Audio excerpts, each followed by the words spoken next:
no, no, gracias, Miguel. Para que no la dejemos simplemente como una cosa conceptual, sino una herramienta que resulta ser muy funcional, muy práctica, pero que también exige que tengamos la capacidad de entender cómo podemos nosotros plantear desde posturas que parecen contrapuestas, ir encontrando alternativas o que incluyan las dos posturas o ninguna de las dos, pero una nueva alternativa. Esto es fundamental para ubicar de manera gráfica frente a las partes que, insisto, llegar a un acuerdo no es que alguien gane, sino encontrar una alternativa que le permita ganar a todas las partes. Y en tal sentido es construir un acuerdo, lo que busca es construir conjuntamente una solución a partir de propuestas diversas, es decir, o propuestas que parezcan antagónicas en un inicio, pero el acuerdo es el que las pone en diálogo y les permite construir una alternativa. Esto es muy importante que nosotros no lo perdamos de vista porque es lo que nos va a garantizar, digamos, la posibilidad de dar salidas, de dar soluciones a los procesos que, digamos, en una realidad de contexto conflictivo o de tensión, pues generalmente se vuelven focos de problemas que si no son resueltos y tramitados vía diálogo, se vuelven enojos que se vuelven frustraciones que se llevan a experimentar la impotencia de que nada pasa y detrás de la impotencia el odio y por supuesto detrás del odio la escalada de la violencia. Entonces el diálogo es una forma de intentar, y como lo decíamos al final en respuesta a una de las preguntas, el diálogo también es preventivo, no es solamente esperar a que se llegue a la escalada de la violencia, se puede hacer diálogo para prevenir justamente que hayan estallidos preventivos. Una cosa que me parece muy interesante es que en estos contextos eh, que se vienen planteando en torno, por ejemplo, a lo que puede deparar al país este proceso electoral tan decisivo que va a ocurrir en Colombia en este año 2022, es que gane quien gane, muy probablemente va a dejar una buena porción de colombianos muy descontentos. Y ese descontento puede escalar a un estallido social que tenemos que prepararnos para tener la capacidad de desescalar ese estallido, porque claramente pues esto nos puede generar procesos de violencia que en el país pues realmente tenemos que intentar contener y evitar a toda costa. Entonces, eh, por eso la importancia en que nosotros entendamos que este tipo de instrumentos lo podemos aplicar desde una pequeña escala en una comunidad, en una organización donde por temas políticos, por ejemplo, se rompen procesos, se generan rupturas dentro del tejido. En una junta de acción comunal, por ejemplo, el hecho de que hayan liderazgos que apoyan una u otra campaña electoral puede echar a perder procesos.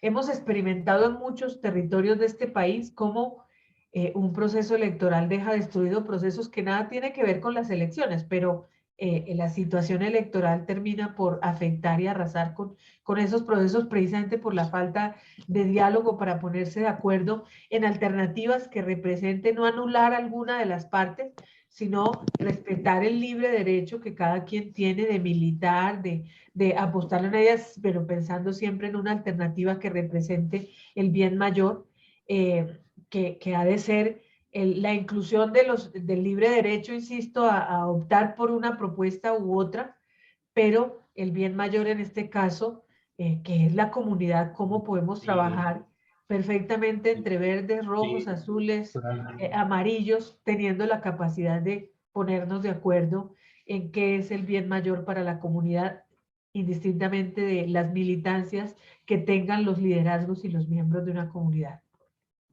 Entonces, cuando nosotros utilizamos una técnica como esta, lo que buscamos, por supuesto, es buscar opciones, ¿no?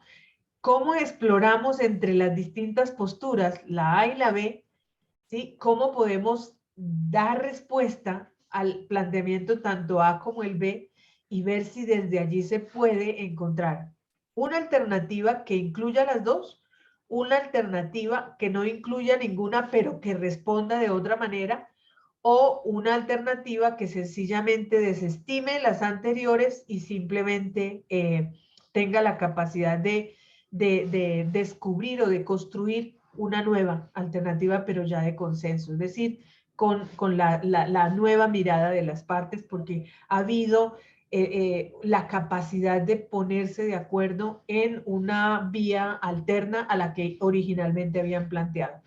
Entonces, vamos a intentar hacer un ejercicio sobre la aplicación de este instrumento, pero me gustaría abrir un primer momento, nada más que 10 minutos, para generar un poco la pregunta en ustedes de cómo podemos usar en pequeños contextos en donde ustedes se encuentran inmersos. Por ejemplo, yo sé que algunos de ustedes pertenecen a unos comités impulsores, otros pertenecen a procesos de diálogo que hay en los territorios, otros pertenecen a una comunidad parroquial, otros de ustedes pertenecen, por ejemplo, a la pastoral social y trabajan con población migrante, por ejemplo, otros pertenecen digamos, a un equipo de trabajadores y en el ambiente laboral intentan apoyar liderazgos a través de la formación. Dentro de esos distintos escenarios donde cada una de ustedes se encuentra, ¿qué tipo de realidades harían necesario la utilización de una herramienta para construir acuerdos? ¿Qué tipo de contextos, qué tipo de ambientes, qué tipo de necesidades nos darían la oportunidad de entrenarnos en esto de apoyados en un tetralema, ayudar a construir acuerdos entre posturas divergentes? Entonces, si alguien quiere compartirnos, como les digo yo, cuando estoy compartiendo pantalla, no logro ver los nombres de todos, pero si alguien quiere, por favor, abrir su micrófono y hacer una breve introducción de en qué contexto se le ocurre que sería útil aplicar este tipo de herramientas. Adelante, Libertad. Bueno, realmente aquí estoy en Bogotá y tengo una problemática acá en el sector fuerte. Estamos ubicados cerca al parque de Simón Bolívar. Ajá. Hay un proyecto desde la alcaldía de hace muchos años de construir una vía y muchos de nosotros pues no la queremos, pero muchos la quieren. Ya hemos logrado a través de unirnos como comunidad, le damos un grupo y todo, que la alcaldía va a replantear eso, porque pues estamos en un tiempo donde no, bueno, en que hay que cuidar el planeta, le planteaba yo a la alcaldesa, y tenemos la oportunidad, tenemos aquí el humedal del Salitre, y es una vía que va de la 60 a la 30, y le decía yo, pero es que es un trayecto muy pequeño para hacer una vía. Entonces hemos logrado que nos levanten la ley, pero hay muchos vecinos que quieren la vía. Entonces estamos en ese encuentro entonces yo planteaba varias decisiones, planteaba en el grupo, les decía, bueno, veamos qué beneficia a usted la vía y qué beneficios le trae el no la vía. Hemos estado trabajando eso con ellos, concientizándolos. Yo les decía, qué rico que pudiéramos lograr que prolongaran una ciclovía que llega hasta un punto y un sitio agradable para ustedes, poder salir con sus familias a caminar.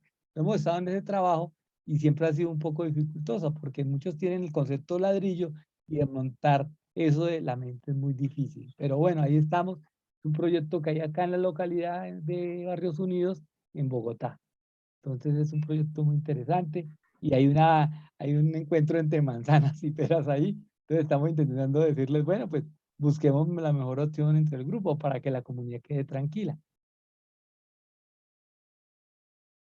Gracias, Liberfidel. Ese es un ejemplo muy concreto. Fíjense que ahí todavía no hay una escalada violenta, pero puede llegar allá si el asunto no se previene desde ahora.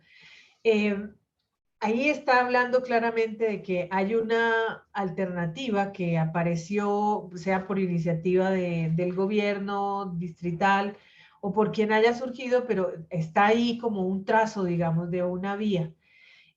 Hay una porción de la comunidad que se opone porque quiere reducir o evitar el impacto ambiental que eso tiene. Y hay otra porción de la comunidad que sí quiere la vía porque muy seguramente cree que la vía va a incrementar, por ejemplo, oportunidades de negocio en la medida en que pueden abrir negocios por la accesibilidad que la vía le da al sector, lo que quiera que sea. O sea, lo importante aquí es cómo se escucha. Lo que está claro para las partes es que hay alguien que sí quiere la vía y alguien que no. Pero ¿cuál es la propuesta? Fíjense que yo les decía a ustedes, la idea no es poner a dialogar el sí y el no, que eso fue lo que nos pasó mucho. O sea, no es poner a dialogar el sí y el no, sino poner a decir si es sí, ¿por qué sí? Y si es no, ¿por qué no? Y cuál es la propuesta del sí, cuál es la propuesta del no. Aquí es donde es importante, porque nos podemos solamente decir si vía no vía, nos entrampa en una postura irreconciliable. Pero cuando nosotros empezamos a escucharnos en las propuestas, ¿cuál es su propuesta y por qué? ¿Y cuál es la propuesta del otro lado y por qué? Y a lo mejor entonces quien facilita el diálogo puede decir, ok, no, separémonos por un momento del sí la vía o no la vía, sino cómo hacemos para que estas necesidades que están detrás de quienes sí las apoyan, que es incrementar las oportunidades de negocio y de generar, pues porque la vía le da más acceso a la comunidad, y estos que no, porque lo que quieren es cuidar el medio ambiente, y a lo mejor estas dos cosas, si las legitimamos, podemos construir una tercera alternativa donde con una responsabilidad ambiental le demos al sector, digamos, otra medida u otro escenario u otra construcción de impacto que le permita más presencia, más accesibilidad del resto de la ciudad con el sector, que no necesariamente es una vía. Puede ser la ciclovía, puede ser de repente un parque temático, ecológico, algo así que ponga en conectividad, digamos, al sector. Pero quien facilita no es el que da la solución. Quien facilita es el que ayuda a que las dos partes reconozcan cuáles son las necesidades que hay detrás de su postura. Y esas necesidades son las que van a permitir que se exploren alternativas, y entonces ahí es donde empezamos a ubicar a través del tetralema en estos rectángulos cuál es la postura clara y la propuesta de los que dicen sí a la vía, cuál es la postura y digamos la propuesta de los que dicen no a la vía y por qué, ¿cierto? Y después, si habría una tercera vía en la que sea factible conciliar tanto el sí la vía, pero con un compromiso, con un manejo ambiental que no impactara, o ni la, ni la vía, ni la ciclovía, sino otra estrategia que permita a la comunidad resolver las necesidades de ambas partes. Es como exploramos a través de ir generando el diálogo que no sea un sí y un no y pare de contar. Entonces, es ahí donde, digamos, el tetralema nos permite en este recuadro ubicar las alternativas que puedan existir. Es un mapeo de alternativas. Y después empezar a discutir, ¿sí?, la comunicación, cuáles son los pro, cuáles son los contra de cada una de las alternativas, y después tener la capacidad de decir cuál es la que menos pro tiene, la que menos contra tiene para toda la comunidad, y cuál es la que menos cuál es la que menos contra tiene y cuál es la que más pro tiene para el beneficio de toda la comunidad.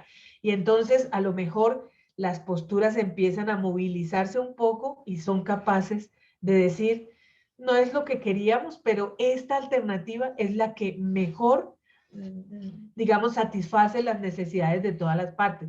No sé si me estoy haciendo entender en dónde está el centro de la herramienta, y es poner a golpe de vista, ¿sí?, así frente a todos como en un espejo, las posibilidades que hay a partir de esas posturas que parecían irreconciliables, y después terminar evaluando cada una de esas alternativas y explorando otras hasta poder llegar a un acuerdo sobre cuál es la alternativa que mayor logra recoger los por qué de todas las partes. Ese es un ejemplo muy concreto de cómo podríamos nosotros utilizar esta herramienta. No sé si alguien quiere además plantearnos otro escenario donde ustedes quisieran o que creen que sea de ayuda a aplicar la herramienta del tetralema para facilitar un ejercicio de diálogo así concreto en su comunidad. ¿Alguien más?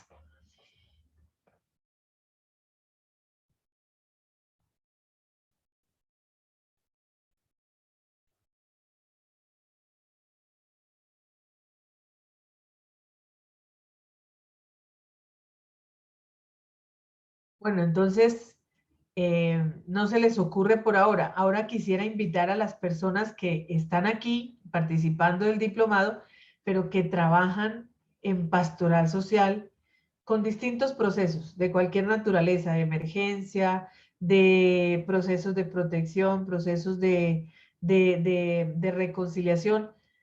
En el ejercicio de la gente de pastoral, en cualquiera de las labores que realizamos, ¿qué utilidad podríamos darle al tetralema?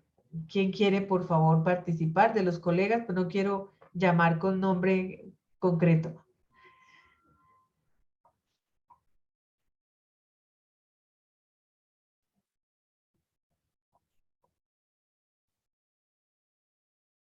Están muy calladitos hoy. Yo sé que es viernes y...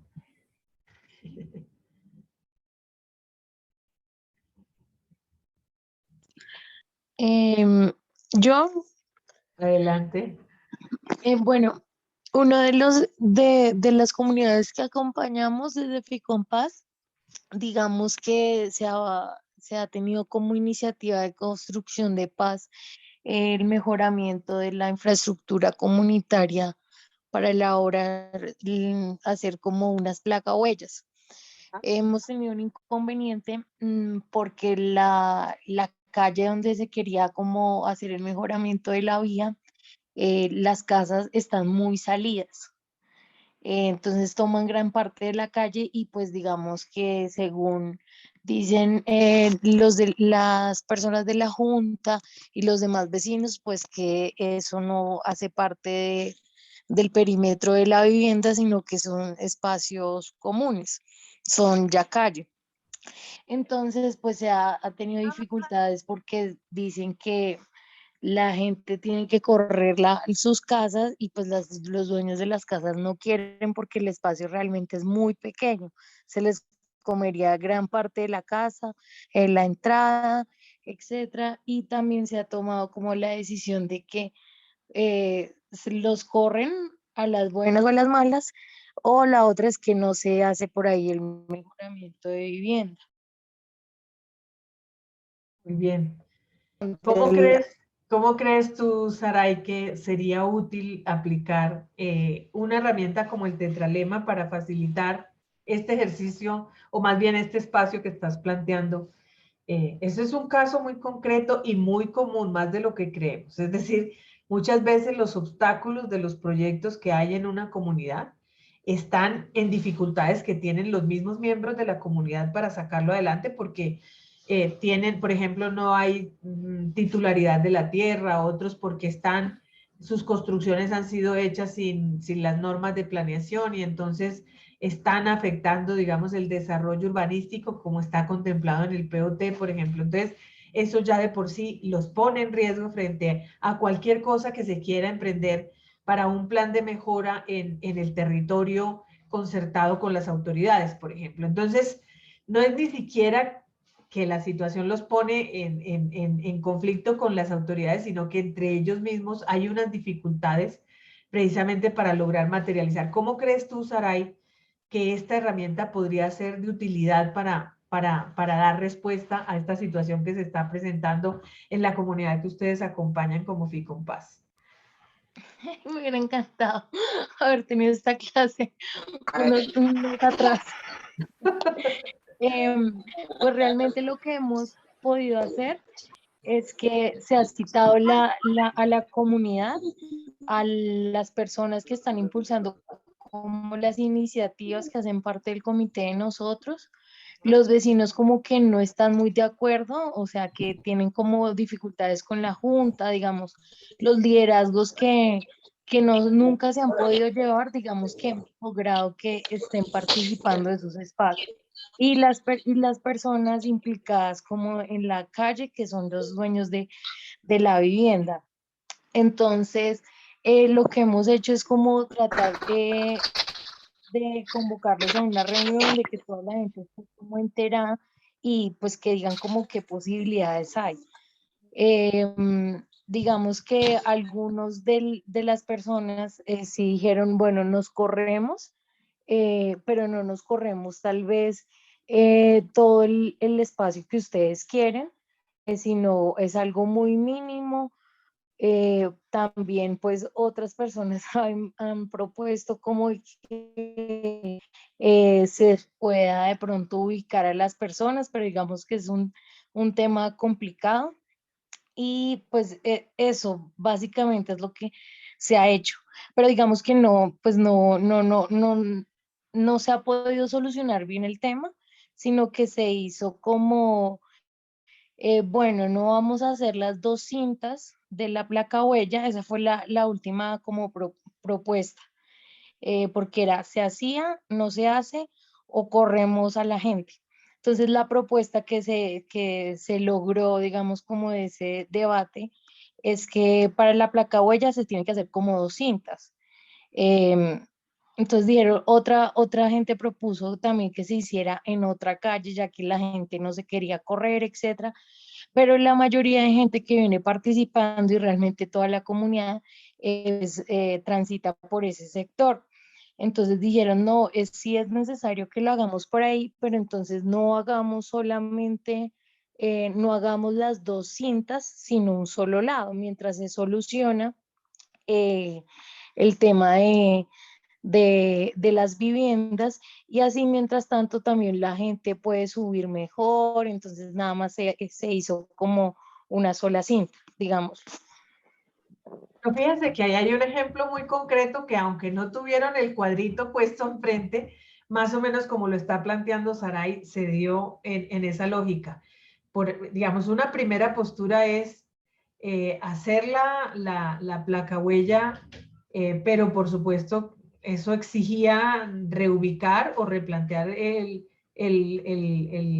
digamos, las casas que estaban obstaculizando, por así decir, las dos cintas, ¿no? Y garantizar las dos cintas. Otros, pues no lo hagamos ahí, nos vamos a otro lado para evitar justamente tener que, entre las dos posturas, que es si hacerla o no hacerla, surge una tercera propuesta y es, por ahora, hagamos una parte que nos permita ya resolver la necesidad de una gran parte de la población que tiene que transitar por ahí y es dar la posibilidad de que transiten dignamente sin tener que estar padeciendo siempre los lodazales y todo lo que ocurre cuando no hay una placa huella.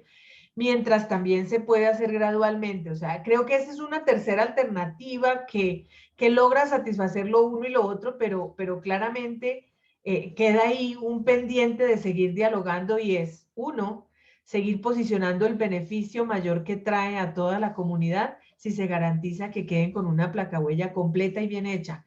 Entonces, esto digamos que como una solución parcial, pero habría una alternativa de ampliar ese beneficio, pero por supuesto con la complejidad de que eso significa no necesariamente reubicar, que fue otra de las alternativas que salió, pero sí por lo menos tomar la flexibilidad que esta familia tiene de decir, nos corremos, aunque no todo lo que nos están planteando. Fíjense que ahí ya hay un movimiento de la postura inicial a decir, en esto flexibilizamos la postura inicial que teníamos. De eso se trata, o sea, el diálogo no tiene que, por ahora hay un, digamos, un acuerdo parcial, no es un acuerdo definitivo. Lo que yo entiendo es arranquemos con esto mientras vamos viendo la posibilidad de ir encontrando la alternativa definitiva. Es un acuerdo parcial, pero el diálogo sigue siendo necesario. Así es que, pues bueno, no tuviste la herramienta Eni, Saray, hace un mes o no sé cuánto tiempo la hubieras requerido, pero todavía la tienes ahora para que puedas dar el paso de complementar el ejercicio de diálogo y encontrar una solución mucho más definitiva, digamos, más duradera en el tiempo. Gracias, Saray, por el compartir, por el ejemplo. Vamos con un último ejercicio. Yo no sé si por aquí está el padre Vicente Legarda. Si está por aquí. Sí, el colegio Legarda. No, no lo veo, no lo veo. No lo vemos. No lo vemos. Sí, yo estaba aquí buscándolo y no. Ok, o si No, no hay está. algún No está. sacerdote o seminarista o alguien que trabaja, o diácono que trabaja en los contextos parroquiales o pastorales, porque allí también surgen tensiones que podríamos abordar como un tercer tipo de escenario donde puede ser útil aplicar este tipo de ejercicios. ¿A quién ves por aquí?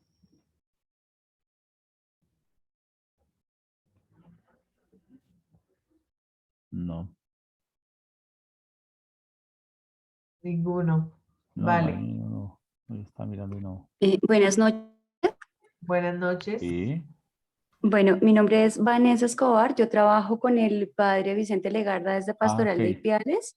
Gracias. Pues no tengo una experiencia directa como comités parroquiales, pero sí me gustaría plantear un ejemplo. No sé si me lo Adelante, permiten en este adelante, espacio. claro que sí. Bueno, nosotros en una de las líneas de trabajo que tenemos es precisamente la atención a migrantes en contextos de emergencia, ¿sí? Entonces, es un escenario que nos permite abordar trabajo no solo con migrantes venezolanos, sino también con migrantes extracontinentales, haitianos, africanos, cubanos, bueno, de todos los rincones del continente. Surge un inconveniente al querer, por ejemplo, buscar un espacio para organizar un albergue para el trabajo de atención en emergencia con la población. Al buscar el escenario que para nosotros es el más apto, la respuesta inmediata de la comunidad es negativa, ¿sí? Al no querer en su contexto de barrio o de espacio tener un lugar que para ellos, en su visión, puede generar algún tipo de conflicto en cuanto a violencia, en cuanto a convivencia, robos, bueno, una cantidad de imaginarios sociales que surgen alrededor de la figura de migrante, ¿sí? Ese es como el principal problema que nosotros tuvimos hace muy poco. ¿Y ¿Qué lograron hacer hicimos? algún tipo de acuerdo con la comunidad, por ejemplo? Sí, bueno, se plantearon varias alternativas.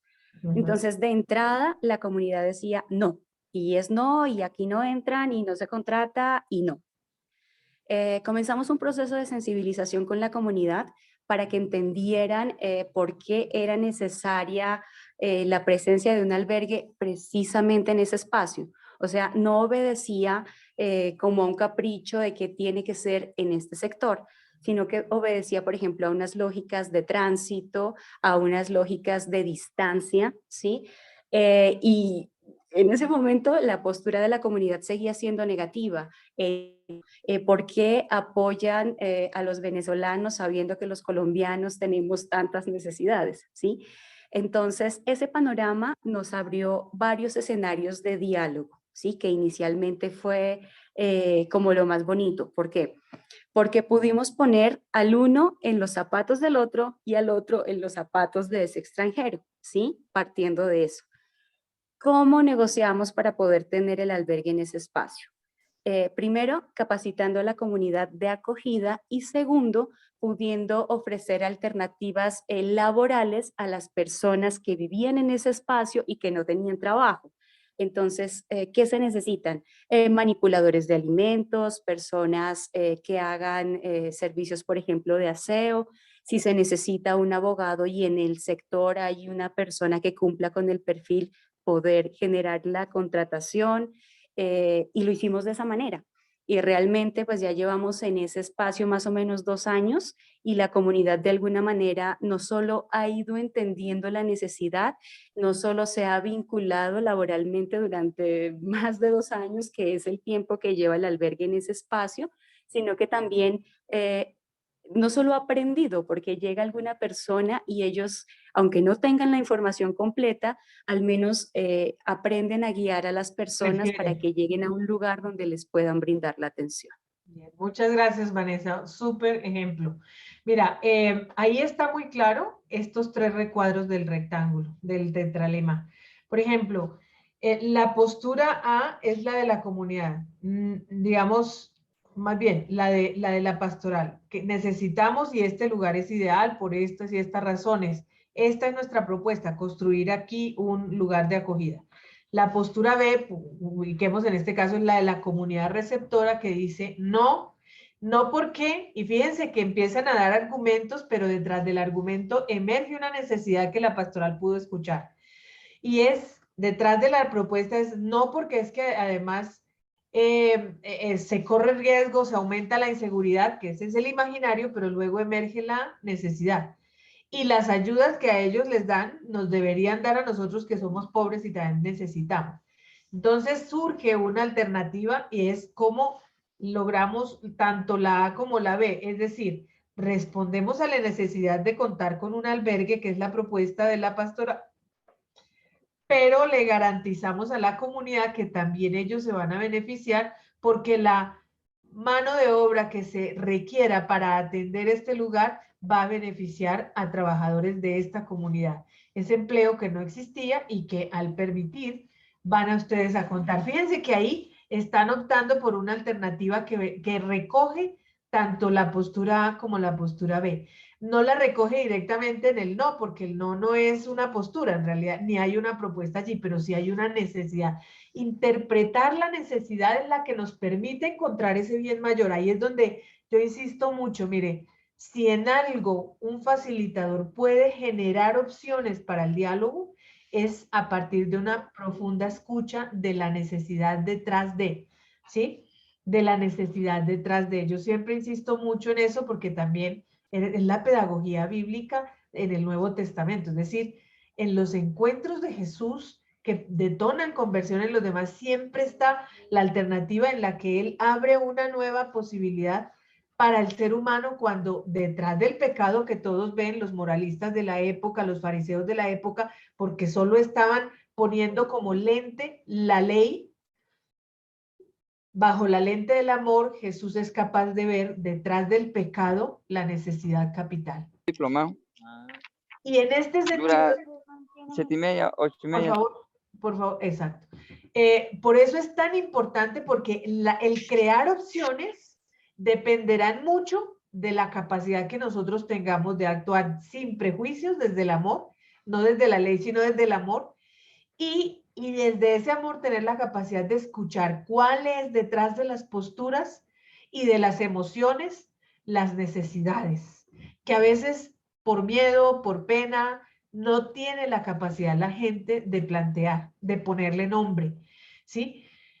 Porque es que además nos han enseñado por cultura que mostrarse y mostrar las necesidades como una forma de presentarse vulnerable ante el otro.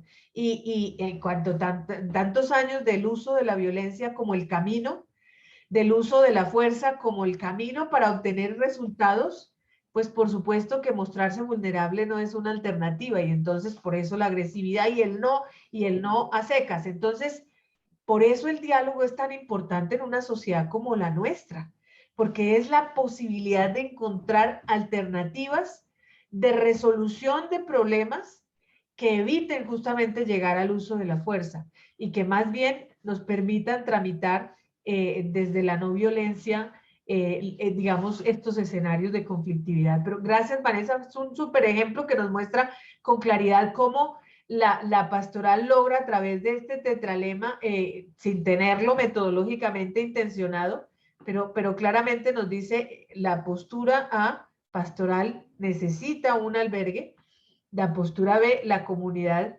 no quiere el albergue, argumenta inicialmente problemas de inseguridad, pero lo que deja ver después es que necesita que las ayudas también les lleguen a ellos. Y se encuentra una alternativa que es, digamos, una alternativa en donde cabe tanto la postura A como la B, es decir, la necesidad del albergue, garantizando que el beneficio también llegue a la comunidad a través de la mano de obra que requiere el albergue, garantizándola como beneficio para la comunidad.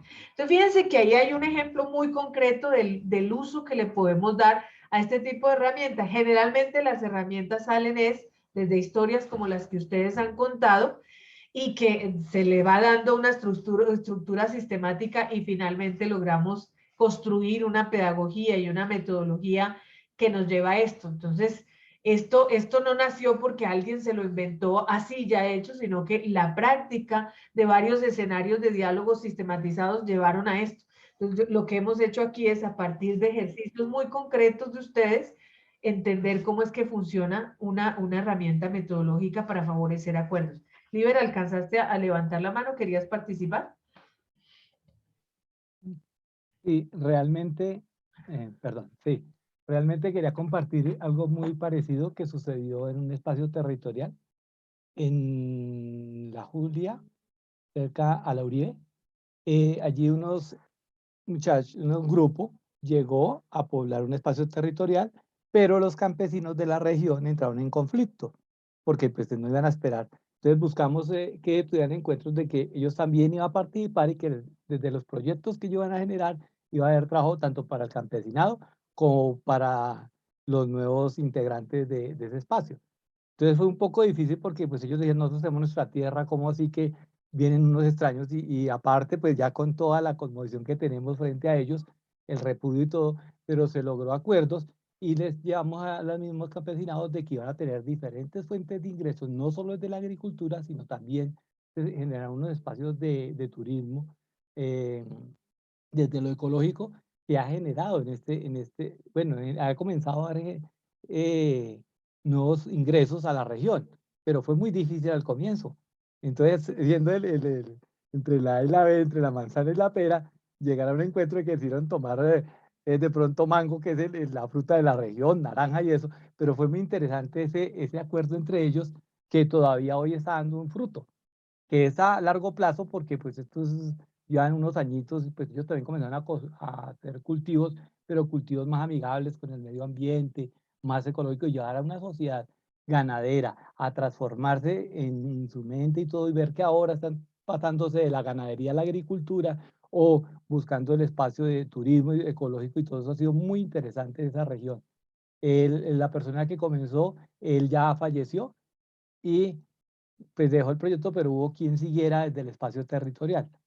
Fue una persona que partió por asuntos de la violencia, pero me gustó mucho el proyecto de él y muy interesante. Muchas gracias. Gracias, líder Fidel.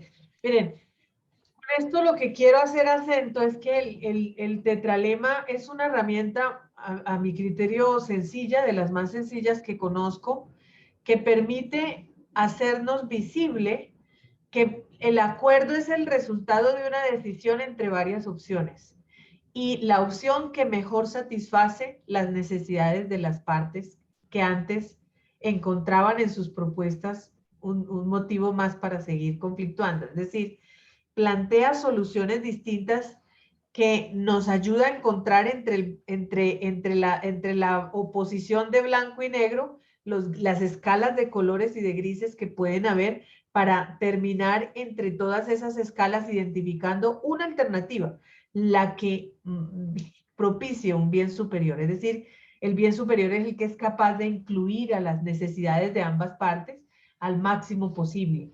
Eso es el propósito del tetralema, es decir, cómo facilitamos llegar a un acuerdo, teniendo en cuenta que no es el de las mayorías, no es imponer la decisión que gane la mitad más uno de los votos, no. El acuerdo es el que logra un consenso básico, ¿sí? de una alternativa superior y que mejor satisface, aunque no totalmente, pero el que mejor satisface las necesidades de ambas partes que están, digamos, en el proceso de diálogo. Está claro hasta ahí para todos, ¿cierto? Ahora, esta es una herramienta para facilitar concretar un acuerdo, pero recuerden que una agenda de diálogo puede tener muchos puntos.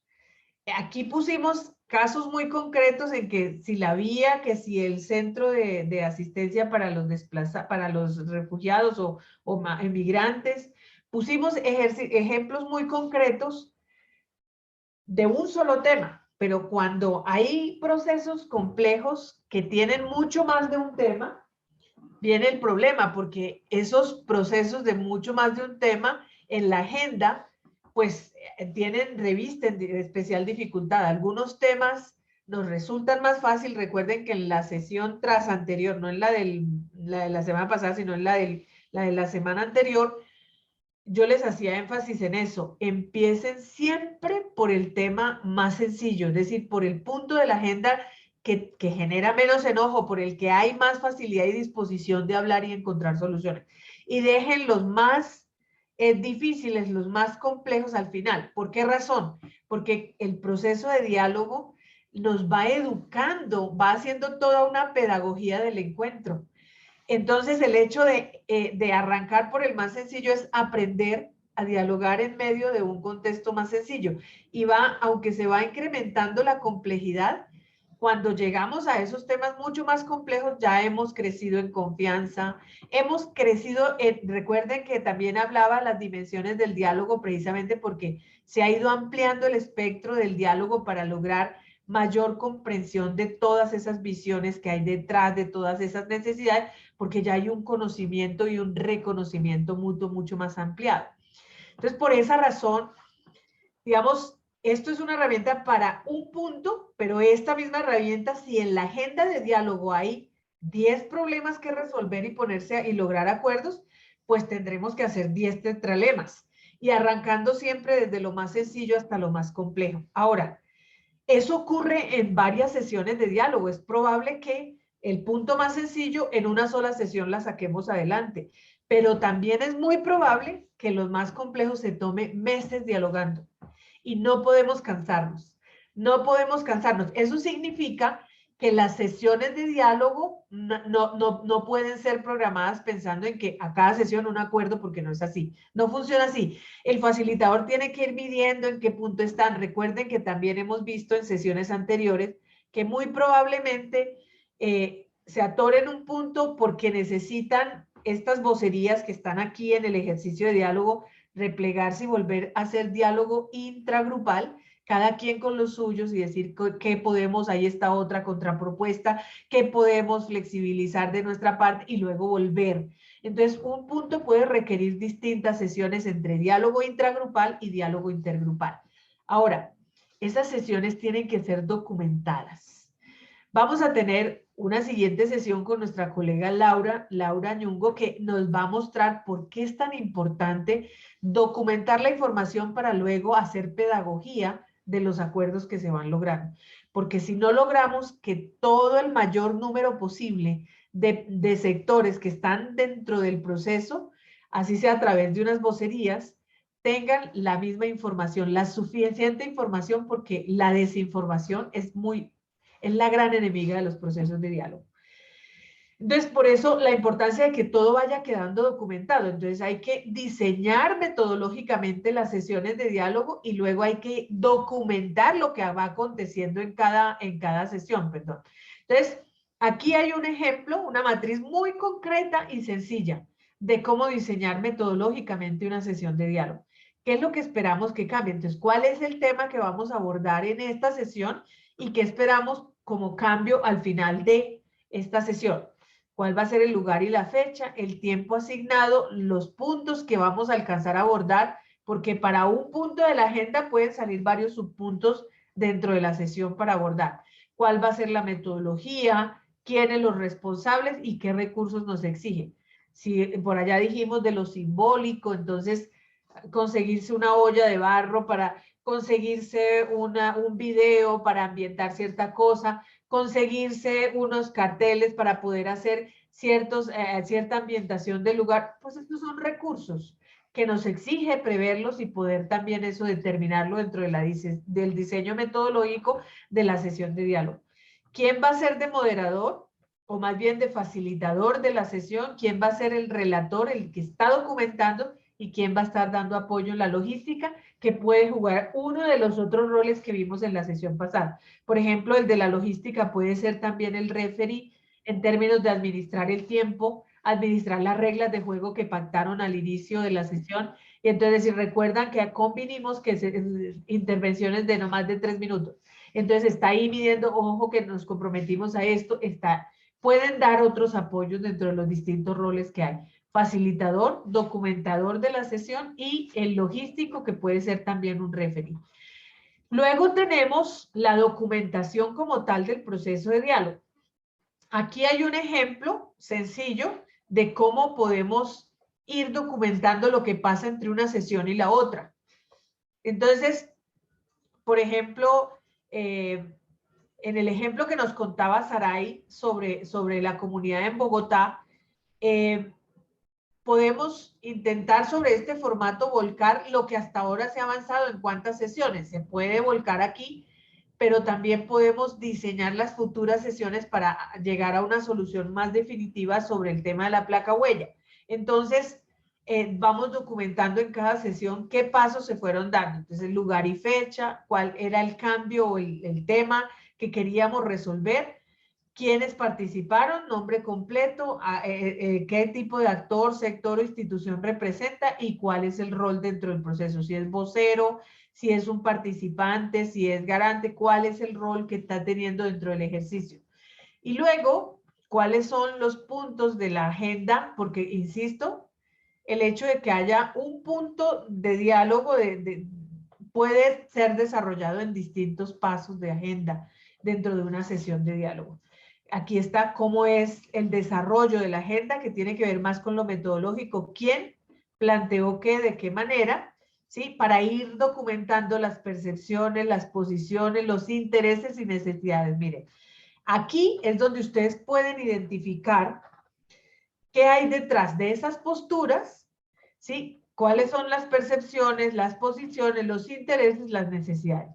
¿Y qué efecto produce en la asamblea esto que manifestó o que planteó o que dejó ver el actor que acaba de intervenir? Entonces, es ir documentando quién planteó qué, de qué manera lo hizo y eso qué percepciones, posiciones, intereses o necesidades nos revela.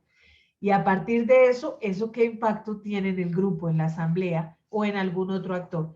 ¿Por qué? Porque esto va mostrándonos un poco si en este planteamiento genera resistencia, rechazo y se agudiza la brecha. Es un tema donde el facilitador va a tener que entrar digamos, ayudar a migrar, a movilizar un poco de esa postura para que justamente no siga generando o agudizando la brecha y la conflictividad, sino que más bien hay que ir encontrando a partir de las necesidades que nos puede aproximar entre una postura y la otra. Y luego viene una identificación de todo lo que dijeron y lo que suscitó, en donde identificamos las principales convergencias, es decir, en donde vemos mayor posibilidad de acercar el diálogo. Y cuáles son las divergencias o aspectos que siguen en desacuerdo, es decir, que generan más brecha. Y entonces estos son aspectos positivos que al facilitador le dan las herramientas para seguir desde allí conectando y abriendo alternativas. Mientras que estas, pues definitivamente vemos que no están contribuyendo al diálogo y no permiten avanzar en construir consenso o acuerdos, sino al contrario, agudizan el disenso, agudizan el distanciamiento. Y ahí sí entonces llegamos a los acuerdos. Esos acuerdos deben quedar documentados bajo unos mínimos de información. ¿Quién? ¿Sí? Porque el acuerdo debe definir un queriente, un responsable del acuerdo. ¿Quién se comprometió a qué para hacerlo cuándo? Mínimo son los 3 aspectos. Sí, claro, hay matrices mucho más complejas que dicen quién se compromete a hacer qué, a qué nivel, en cuánto tiempo y progresivamente en el corto tiempo hace esto, en el mediano tiempo hace esto y en el largo plazo hará esto.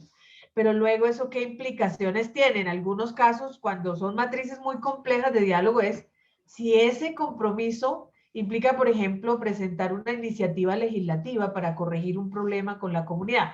Entonces, pues no depende todo de ese actor, sino que este se compromete a postular, pero luego alguien más se compromete a darle seguimiento y a hacer incidencia ante el legislativo, ante el consejo municipal, dependiendo del nivel en que corresponda hacer una iniciativa. Y a partir de eso, pues por supuesto, cómo vamos a caminar con el proceso, incidiendo hasta que se logre materializar Ahora, si del otro lado está el gobierno, entonces el gobierno se compromete a postular una iniciativa ante el consejo, si es el gobierno municipal, ante la asamblea departamental, si es el gobierno departamental, o se compromete a presentar una iniciativa legislativa ante el Congreso de la República, si es a nivel nacional. ¿Cuándo lo va a hacer? Y pues de ahí qué compromiso se deriva. Al final de documentar esos acuerdos, ¿quiénes firman? ¿Sí? Las partes en diálogo, firma quien está facilitando y quienes quedan de garantes de acuerdos. Cuando estamos hablando de garantes de acuerdos, es muy importante que sea una autoridad moral, que ha sido legitimada por ambas partes, como en el caso de quien facilita, y que además está, digamos, tiene la posibilidad de hacer pronunciamientos públicos con fuerza moral que pongan en cintura si no se está cumpliendo o que tenga la capacidad de reconocer si sí se está cumpliendo. Por esa razón es que con mucha frecuencia recurren a Naciones Unidas, a organismos como la Iglesia, para que sirvan de garantes en procesos de negociación o de diálogo, ¿sí? ¿Y quiénes son los relatores que documentaron? Fíjense que esto es más la documentación, y la documentación del proceso es la que nos tiende el puente para después darle seguimiento y verificación. Si usted no deja registrado aquí en qué consistió el acuerdo, en cuánto tiempo y qué se comprometieron a hacer, después usted cómo le da seguimiento. Ah, es que usted dijo, y eso pasa en los equipos de trabajo, mucho de lo que genera conflictividad y un mal clima, por ejemplo, laboral, es el hecho de que se hacen acuerdos verbales que después con frecuencia se saltan y no hay cómo comprobar eso en dónde quedó, quién. Por eso es que nosotros en Pastoral Social, las reuniones, aprovechando que entramos en la onda virtual, pues las reuniones se hacen por Teams, se dejan grabadas como un soporte, se dejan en actas para que podamos recurrir a la memoria, a la documentación, para poder decir a qué acuerdos se llegaron y que estuvimos de acuerdo de verdad. Precisamente porque, y para establecer responsabilidades, quién se comprometió y si está cumpliendo o no está cumpliendo lo que acordamos. Si no se deja documentado el acuerdo, hacerle seguimiento después es muy complicado, porque lo que se queda en lo verbal, con mucha dificultad después, se le puede dar un seguimiento real. Entonces, esto es lo que hace puente tanto el diseño como la documentación del diálogo para después hacer justamente el ejercicio del seguimiento.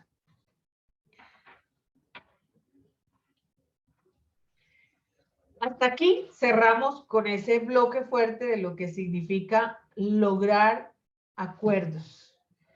Una vez tenemos acuerdos logrados, el acuerdo de momento puede que desescale la violencia, pero si la gente no empieza a ver resultados peores, se pierde la confianza, se deslegitima el ejercicio y quienes participaron de él, y la gente acumula más frustración, acumula más enojo y el espiral puede recrudecer mucho peor. Esa es la explicación por la que muchos de los acuerdos que se hicieron que se hicieron para superar conflictos en los tiempos de los 80, principios de los 90, que estuvimos en América Latina, nuestras democracias bajo regímenes, bajo dictaduras que violaron muchos derechos humanos y que lograron acuerdos para desescalar la violencia, se hicieron una cantidad de acuerdos que después no tuvieron la suficiente implementación, ni el seguimiento, ni la verificación. Como no tuvieron eso, ahora estamos viendo los coletazos de lo que está ocurriendo, reencauchados de otra manera. Ahora el fenómeno de maras, pandillas, pero no es otra cosa que una sociedad que no logró llevar a la práctica lo que acordó, y ese es el riesgo que tenemos en Colombia. Es decir, piensen ustedes en la frustración acumulada para quienes, las víctimas de un lado, tenían la esperanza cifrada en que ese acuerdo les iba a representar verdad, les iba a representar justicia, reparación y garantías de no repetición. Y si eso no se materializa en un cumplimiento real, esa frustración puede desatar, digamos, nuevos ciclos de violencia. pero también para quienes firmaron el acuerdo de paz, los firmantes, es decir, los excombatientes que dejaron las armas con la promesa de que iban a recibir alternativas para poder retomar sus proyectos de vida desde el camino de la no violencia y no ven, digamos, resueltas las problemáticas que de alguna manera sustentaron su decisión de empuñar las armas, por ejemplo, y que bajo la promesa de un acuerdo que les iba a dar unas garantías incumplidas, pues por supuesto que eso nos puede también abrir un poco la ventana a un nuevo espiral de violencia. Y ese es el problema que a veces nosotros experimentamos, la frustración y el agotamiento de que pareciera que esto no tiene fin, precisamente porque no logramos acuerdos suficientemente representativos de todos los sectores que han sufrido una historia de conflicto prolongado. Pero además de que no logramos lo suficiente acuerdo, lo poco que se ha logrado acordar no se está implementando suficientemente y, digamos, el seguimiento y la verificación de esos acuerdos no está dejando tampoco satisfechas a las partes. Entonces, ese es un, digamos, un deber moral de toda la sociedad de asegurarse de que el acuerdo no se quede en un papel firmado, porque de eso dependerá de que os retornemos a un pico mayor de violencia, de agresiones entre las partes en conflicto, o que de verdad logremos ir superando de manera evidenciable el problema que originó, digamos, la necesidad del diálogo. Entonces, por eso tanto la implementación como el seguimiento y verificación de un acuerdo es un instrumento fundamental, ¿sí? Entonces, pues, digamos que estos tres aspectos, la implementación es pues que lo que nos comprometimos a hacer, lo cumplamos, pero para poder, ¿sí? Que un acuerdo sea aplicable, implementado, pues debe quedar suficientemente registrado en un documento formal de amplio conocimiento y legitimado por las partes que participaron en el diálogo. Mucha gente se encasilló en el sí y el no frente al acuerdo de paz en Colombia y ni siquiera se han leído los acuerdos. Todavía estamos en el infértil, inútil debate en que si el sí debió haber ganado o que el no. Yo siempre, la primera pregunta que les devuelvo a los que cuando se entrampan en que el sí, que el no, que les digo, ¿ya se leyeron los acuerdos? ¿Los conocen? ¿Ustedes saben a qué se comprometió el gobierno? ¿A qué se cumplieron los firmantes de la paz? Ni siquiera lo conocemos. Es más, las víctimas que se suponen quedaron en el centro del acuerdo, las víctimas, algunas a favor y otras en contra, ni siquiera conocen los acuerdos. Los mismos firmantes de la paz muchas veces no se han leído completamente el acuerdo. Entonces, debe quedar en un documento formal y que sea de conocimiento para todas las partes. ¿Sí? Las partes en el proceso de diálogo, pero también esa otra comunidad ampliada. Recuerden la dimensión social de un proceso de diálogo.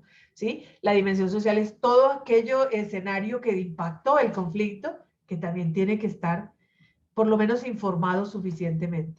Todo acuerdo debe definir cuanto menos quién hace qué, en qué tiempo, a qué nivel o en qué instancia, para quién, con qué recursos y cómo se va a garantizar su cumplimiento. Luz Mari, estás pidiendo la palabra. Adelante. Sí, muy buenas noches. De acuerdo con lo que usted dice, es que los acuerdos como tal, pues todo el mundo hablamos de los acuerdos, pero es mirar cuáles son los puntos. Son 380 páginas y es como saber interpretarlos y mirar de que quién tiene la razón. No, lo importante es que ya se dieron los acuerdos.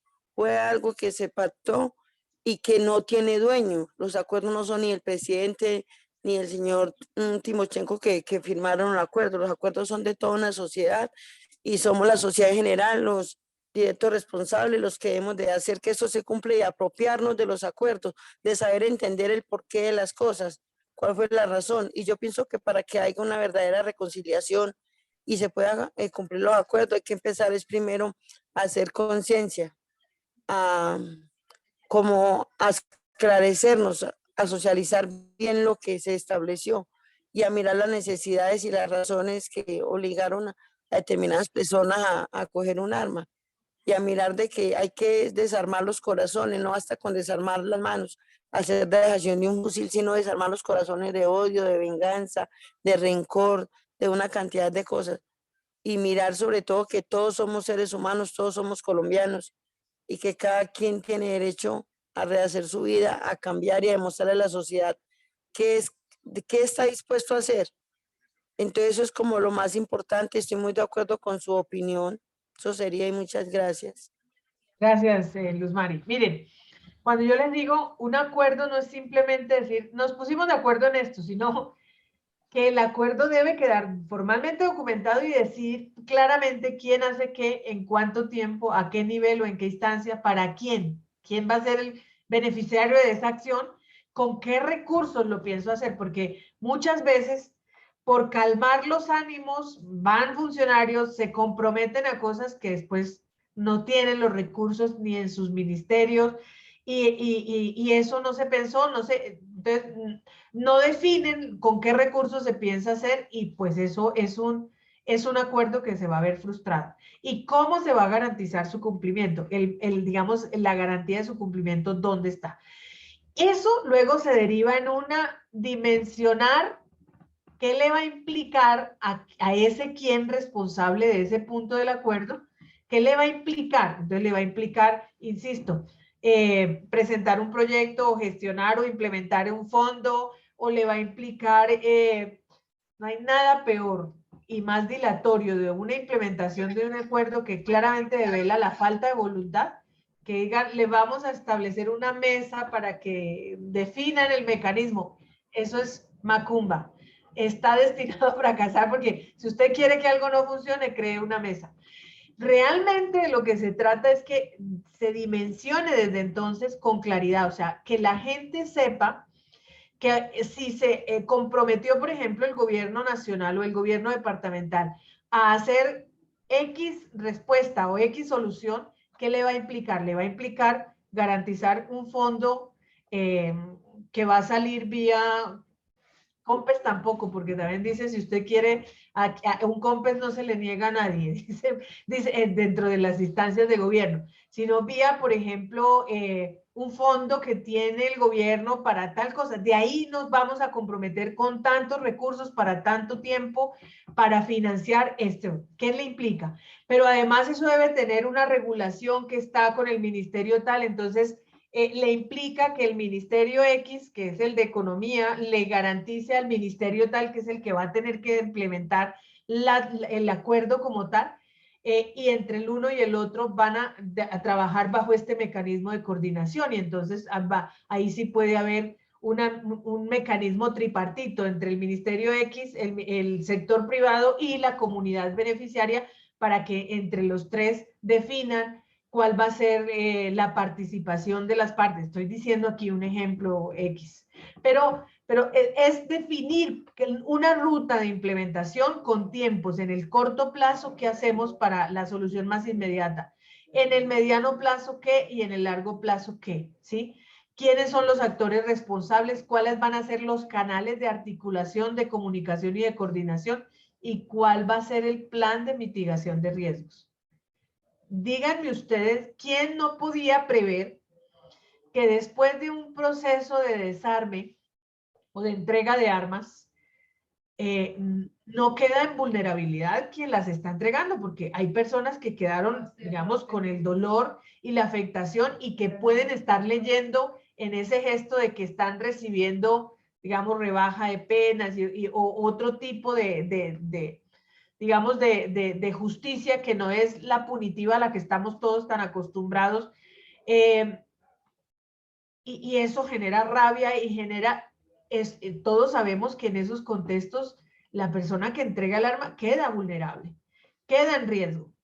¿Cómo es posible que no se genere un plan de mitigación de esos riesgos y que ese plan esté garantizado realmente por quien quedó a cargo del gobierno, del acuerdo como tal?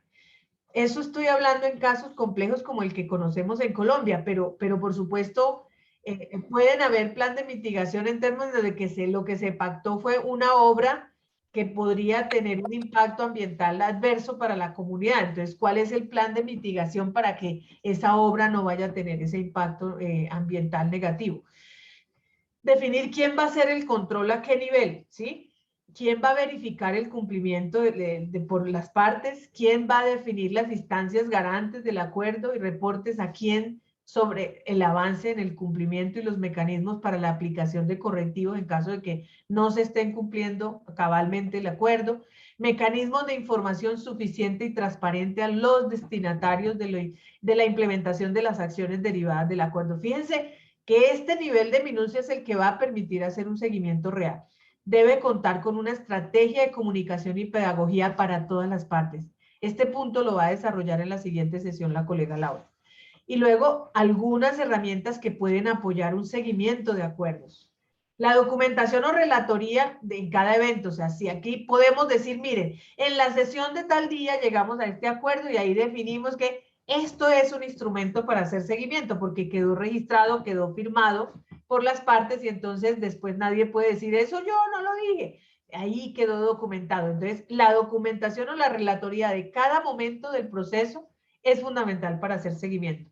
Pero también existen instrumentos como una matriz de avance del proceso que se trabaja con las partes al final de cada evento. Por ejemplo, en el paro cívico de Buenaventura hay un muy buen ejemplo de cómo la comunidad, la sociedad civil allí se organizó junto con organismos internacionales y también algunas agencias del Estado. Se definió una matriz que permite decir con mucha precisión en qué punto está el cumplimiento del municipio, en qué punto está el cumplimiento por parte del departamento y en qué punto está. Y entonces se ha visto los avances que ha hecho el departamento, en cambio los avances que no ha hecho el nivel nacional.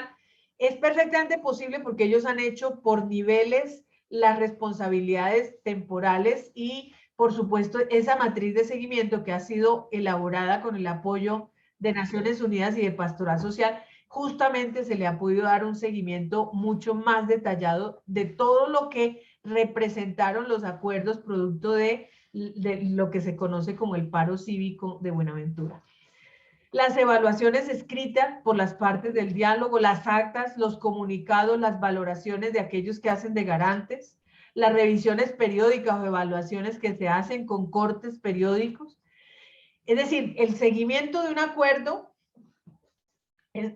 tiene como fundamento el que las partes sepan cómo van en el cumplimiento, pero sobre todo los destinatarios de esos acuerdos tengan información para que también vayan sentando una posición frente a cómo participar mejor y contribuir.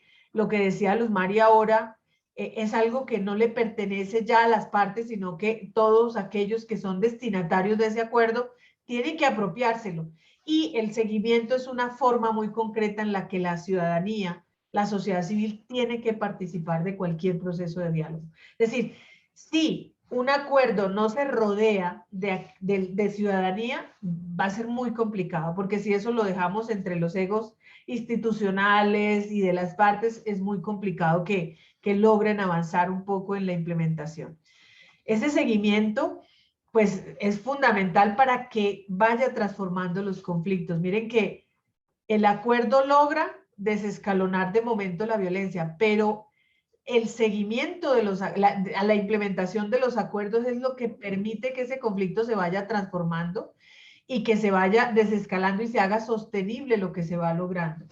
Si no se le da seguimiento, ahí realmente, por eso es que cuando se hizo el acuerdo de La Habana y que fue, digamos, firmado en el Teatro Colón, realmente el documento del acuerdo definió el mecanismo de seguimiento y monitoreo. Ahí nace, se le asigna la responsabilidad al Instituto Kroc, que es nuestro par, y que en Colombia la Pastoral Social asume, digamos, la representación del Instituto Kroc y nace la iniciativa Barómetro, que a través de una metodología que se llama PAM va documentando la implementación de los acuerdos.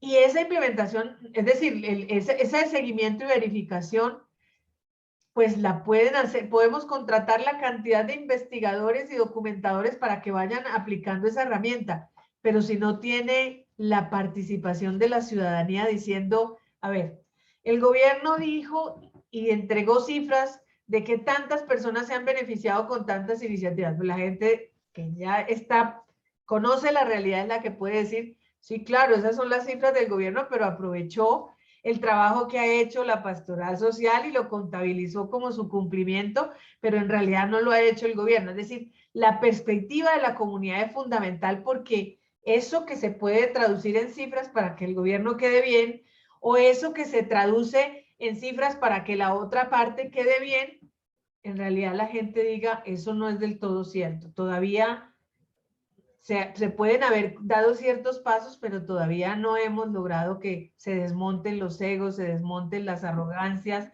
las imposiciones que impiden que haya una verdadera reconciliación.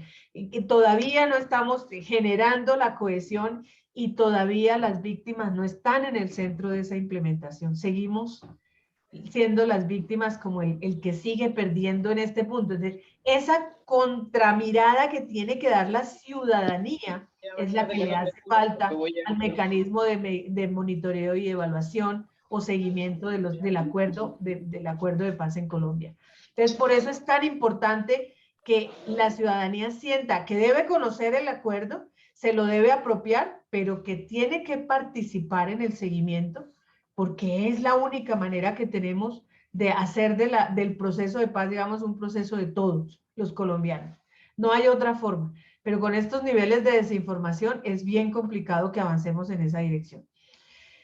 Y finalmente, aquí hay un ejemplo de cómo la iniciativa Barómetro le da seguimiento a uno de los puntos, en el punto 6, que es donde está la implementación, verificación y refrendación del acuerdo. Y en ese punto, digamos, ¿qué es lo que se analiza? ¿Sí? Se hacen cortes de periodos. Aquí, por ejemplo, se muestra el avance que tuvo en el año 2019 el punto y el avance que tuvo en el 2020 permite ver cómo hay un pequeño decrecimiento entre el 2019 se avanzó en un 14% y el 2020 decreció al 13%.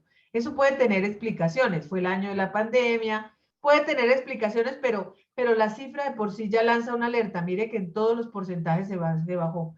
En la otra línea, por ejemplo, se detuvo el 20% en el 2019 y descendió al 18%. Aquí tuvo un leve ascenso y aquí tuvo un muy leve ascenso. Esto tiene que ver con iniciativas no iniciadas, el porcentaje de iniciativas no iniciadas, el porcentaje de iniciativa mínima, de implementación mínima, intermedia y completa. Y aquí explica cómo se dan esas variaciones y cuál, digamos, ha sido como Esto es una forma de comunicar el resultado de avances y retos en la implementación del acuerdo de paz. Entonces aquí, por ejemplo, dice, se logró la inclusión del acuerdo en los planes de desarrollo territorial y el fortalecimiento de diferentes fuentes de financiación, aunque preocupa la financiación a largo plazo. Es decir, se ha garantizado cosas en el corto plazo, pero en el largo plazo el futuro es incierto para decir que en el largo plazo se va a poner al día la implementación del acuerdo. Pareciera que la tendencia es a que cada año tras año hay una reducción. ¿Sí? Aquí, ese es un análisis que permite justamente el cruzar las distintas variables de las cosas que eran como los ítems de cada uno de los puntos del acuerdo y que aquí nos permite hacer un análisis. Yo creo que en uno de los foros que vamos a tener dentro de este foro final, será conveniente contar, por ejemplo, con alguien de Barómetro que nos explique a todos cómo hacen ellos, con qué metodología y eso qué beneficios le trae a la ciudadanía y a las partes del conflicto, justamente conocer cómo va la implementación del acuerdo de paz, identificando cuáles son los avances, pero cuáles son los retos que todavía tiene esa implementación, ¿sí? ¿Qué oportunidades se identifica para la CECIVI, para el DNP y el CP, para el gobierno nacional, para el Ministerio del Interior? ¿Qué oportunidades hay? Pero ¿cuáles son los territorios clave donde hay que concentrar la respuesta? Fíjense que son elementos que permiten un buen monitoreo y un ejercicio de seguimiento. Metodológicamente es fabuloso, pero esto todavía necesita más apropiación de la sociedad civil para que el seguimiento y el monitoreo sea una alternativa real. Con esto termino porque son las 9 en punto. Miguel, te devuelvo la palabra. Pero quería decir un poco con esto que un buen acuerdo, si no tiene un mecanismo de seguimiento y verificación, está condenado no solo al fracaso, sino a devolver, a entrampar a la población en un espiral mucho más conflictivo, porque la frustración siempre termina en perder legitimidad, en perder cualquier camino de apropiación del diálogo como herramienta democrática. Liber Fidel. Quería argumentar frente a la propuesta de Rosa. Hay un principio bíblico que habla que una casa dividida jamás prosperará. Y hay otro punto donde trató Rosa sobre, en el seguimiento que se está haciendo al proceso, de que va a haber un momento de gravedad en la financiación del proceso. Resulta que nosotros como colombianos no conocemos cuánto dinero donaron la Unión Europea y las diferentes comunidades internacionales para el proceso. Ese dinero, ¿dónde está? Y que se ha invertido. O sea, es un seguimiento que alguien lo debe estar haciendo, porque fue un dinero muy grande y sobre todo con un objetivo preciso. Que lo estemos desviando para otras funciones es lo que debemos preguntarnos como colombianos, ¿cierto? ¿Qué nos está pasando en Colombia? Esa problemática, cuando me juega mucho el principio bíblico de que una casa dividida jamás prosperará, nos tiene ahorita en esta controversia, ¿no? El sí, el no. Y se dividió así nuestra sociedad y bajo ese parámetro estamos funcionando.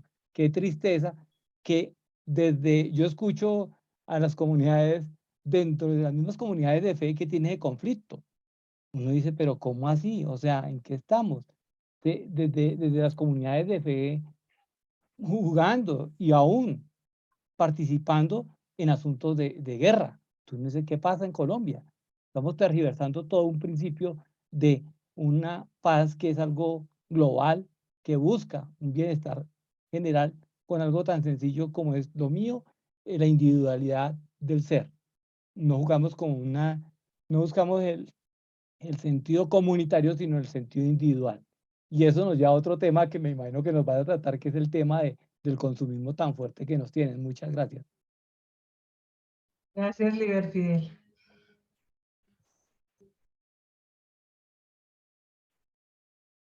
Creo que vamos cerrando, Miguel. Listo. Muchas gracias y como les digo, en la siguiente sesión Laura va a estar profundizando en cómo juega un papel tan importante la comunicación pedagógica que acompaña el proceso de diálogos y implementación de acuerdos, porque sin información veraz, oportuna y profunda suficiente para la población, la desinformación hace lo suyo y acaba con cualquier proceso. Con eso entonces dejo abierta la conexión con la siguiente sesión para que veamos la importancia de la comunicación dentro de estos procesos. Gracias, Miguel. Ok, Rosita, muchas gracias. Creo que sí era necesaria esta sesión. Sí, fue muy reposada, muy tranquila y se pudo a través de los ejemplos ir ilustrando y viendo cómo realmente pues, se puede aterrizar la teoría. Muy bien, Rosita, muchas gracias. Y a todos por estar atentos, por participar, por sus preguntas y por sus aportes en esta sesión, en esta noche. Como les decía, ya quedaron los grupos conformados. Mañana yo estaré publicando estos grupos. Si alguna persona no está, es importante pues que se comunique con sus coordinadores. Los coordinadores van a tener su correo electrónico. Solamente a través de él podrán tener acceso a aquellas personas para que de pronto no estén en algún listado. Pues estoy revisando. Algunas personas no aparecen en Q10, eso es preocupante porque quiere decir que no están inscritos en el diplomado. Entonces, eso lo revisamos para que si algunas personas tienen dificultades, pues lo podamos solucionar. Estamos a tiempo. Hago un llamado a que trabajemos en equipo. Creo que estamos tomando un diplomado que es el diálogo social, entonces tenemos que generar ese espacio de diálogo entre nosotros, tenemos que ponerlo en práctica. Y seguramente que con un muy buen trabajo en equipo vamos a sacar este mes que es de mucho trabajo, de evaluaciones, bueno, ya les voy a colgar su primera evaluación para que a partir del lunes ustedes puedan ingresar y contestarla. Es muy sencilla. Recuerden que habíamos leído el capítulo 6, creo que es de Fratelli Tutti, ¿sí?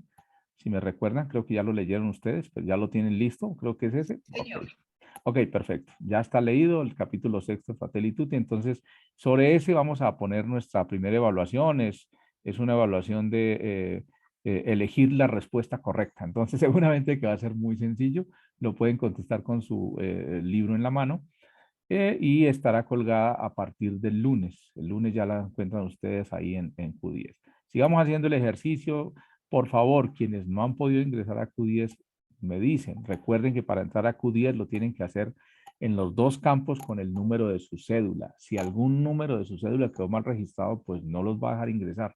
De lo contrario, será seguramente que sí van a poder ingresar fácilmente. Muy bien. Entonces seguimos en eso, nos conectamos y vamos a hacer un muy buen trabajo en equipo, muy concentrados todos. Nos vemos el miércoles, pero como les digo, desde el lunes ya ustedes pueden entrar y contestar su primer ejercicio evaluativo sobre la Fratelli Tutti. Capítulo 6. Ya lo tienen leído, subrayado, entonces es muy sencillo entrar a la plataforma y contestar 10 preguntas que estarán allí para elegir la respuesta correcta. Bueno, entonces así vamos. Importante que hagan la práctica, importante que este fin de semana intenten entrar. ¿Listo? Muchísimas gracias a todos y todas. Les deseamos una feliz noche, un feliz fin de semana, que descansen y nos veremos el miércoles. Muchas gracias a todos y a todas. Buenas noches a Rosita, todos. muchas gracias. Buenas noches, una pregunta. Sí, Edison. De pronto, lo de los grupos de trabajo es que no estuve casi en toda la sesión porque estaba como un poco inestable la señal. Ok. Entonces, no sé cómo se la tomaré. En los grupos, en el canal de WhatsApp, nosotros publicamos estos grupos. Normalmente están por regiones, ¿sí? Van a estar por regiones. Entonces, si no está en el grupo, pues entonces es importante que va a estar en rojo el nombre del coordinador y el correo electrónico del coordinador para que usted entre en comunicación con él. Y si no, inmediatamente me llaman, ¿vale? Ah, listo, vale, No, muchas gracias. con mucho gusto. De pronto, el examen del lunes, ¿hasta qué horas hay plazo del lunes? Se abre el lunes a las 8 de la mañana y se cierra el martes a las 11 de la noche. Tienen 2 días, ¿vale? Ah, Listo, ya, ok. vale. Bueno, Listo. muchísimas Ok. gracias, ¿no? Bueno. Hasta luego, que estén bien. Bueno, Edison, hombre. Q10, ¿qué hacemos? Q10, ¿qué Hasta hacemos? mañana, muchas Ahí van a gracias. tener un ejercicio. Hoy los que no han podido ingresar, pues tienen que hacerlo y si no me dicen. Y si no, Fidel les explica cómo entrar. Miguel, el caso Dime. del grupo mío, yo ya no estoy hasta por después de las 6 consulto el correo. Si me llegan a Bueno, mandar un feliz correo, noche. Listo. después de las 6 estoy consultando el correo. Salgo Ok. temprano, entonces no estoy. Bueno, buen Listo. día. Ok, feliz Gracias. noche para todos y Feliz todas. noche. Gracias. Ok, Hasta chao. mañana igualmente. Gracias. Pasen buena noche. Bendiciones. Muchas gracias. Igualmente, gracias. Hasta mañana. Hasta mañana.